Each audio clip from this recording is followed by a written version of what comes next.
Kemudian kalau misalnya kita ada pakai password pas membuat usernya, itu bakal ada di password ini. Nah, yang grant tadi itu fungsinya itu untuk buat hak aksesnya. Nah, di sini kan tuh ada select, insert, update, delete. Kalau user root itu dia bisa mengakses semuanya. Nah, select itu ada tandanya Y. Y itu berarti dia bisa akses select. Dia bisa insert, update, delete.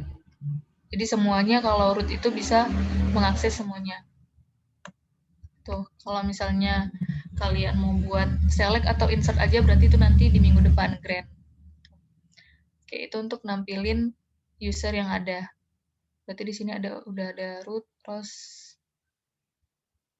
nah kemudian untuk buat usernya di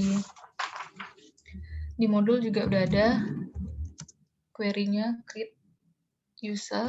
Kemudian nama user kalian itu apa gitu. Misalnya di sini saya buat kasir.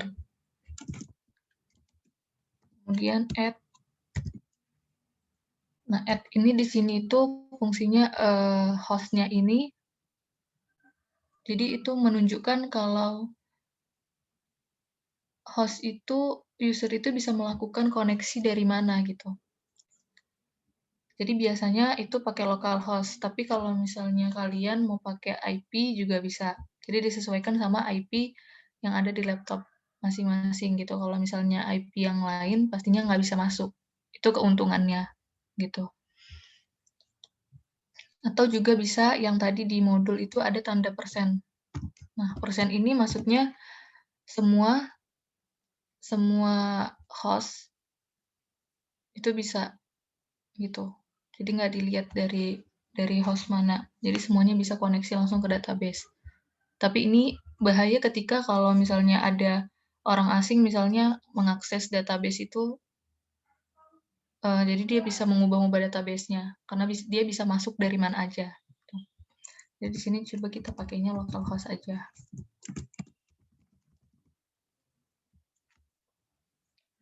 Kemudian identify.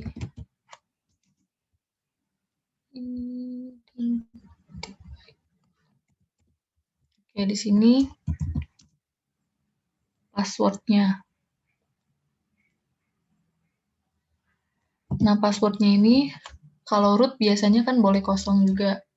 Jadi bebas kalian mau buat kosong apa buat ada itunya password-nya. Misalnya password-nya di sini 12345.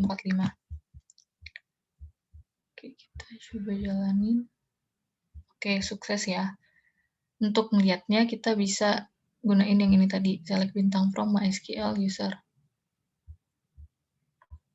Nah, di sini udah ada ya.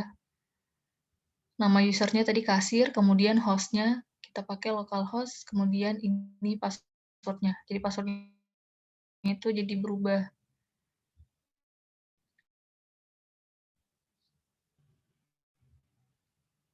User. Nah, di sini juga bisa drop user atau menghapus user yang tadi. Oke, untuk IP coba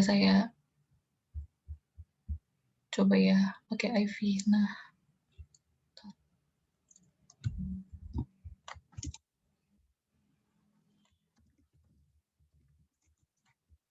oke, IP saya di sini ini ya. Oke, kita coba pakai IP.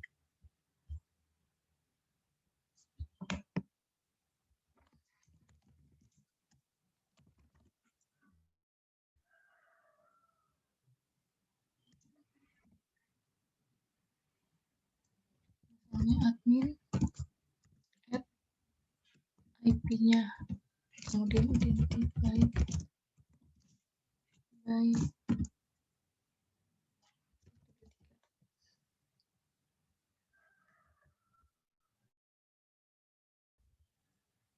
Oke, di sini udah bisa, udah masuk ke dalam usernya. Di sini ada admin. Nah, untuk tes dari usernya ini bisa atau enggak, itu caranya kita new connection. Nah, di sini kan ada create a new connection. Kita pilih. Nah, di sini kan ada host-nya. Tuh ya, kalau yang kasir tadi kita kan pakai localhost. Localhost, kemudian username-nya tadi apa? Kemudian password-nya itu 345. Oke, kita connect. Nah, kalau misalnya udah benar, dia bakal masuk, bisa koneksi ke database-nya gitu. Di sini kan jadinya berubah kasir @localhost. Kalau tadi itu root @localhost gitu. Kalau misalnya kita buat di sini pakai IP 192, kalau misalnya orang lain nih mengakses 10. Username-nya sama, password-nya sama. Jadi di sini tuh nggak bisa connect. Bakal ada error nantinya.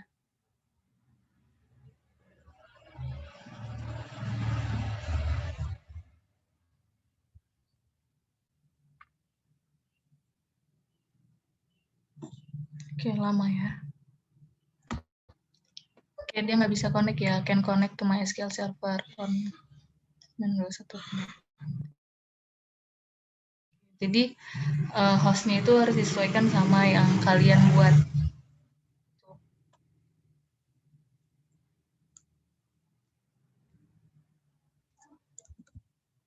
Kemudian untuk hapusnya itu pakai perintah drop, sama kayak drop table gitu. Jadi di sini drop, kemudian nama user. Nama usernya admin, misalnya yang ini aja kita mau hapus user admin. Drop user, nama usernya.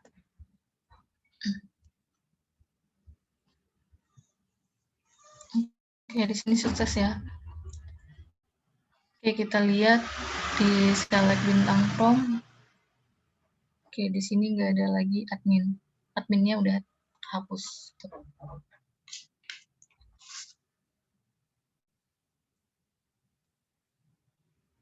Oke, sampai di situ ada pertanyaan teman-teman? Mungkin ada yang kurang paham, kalau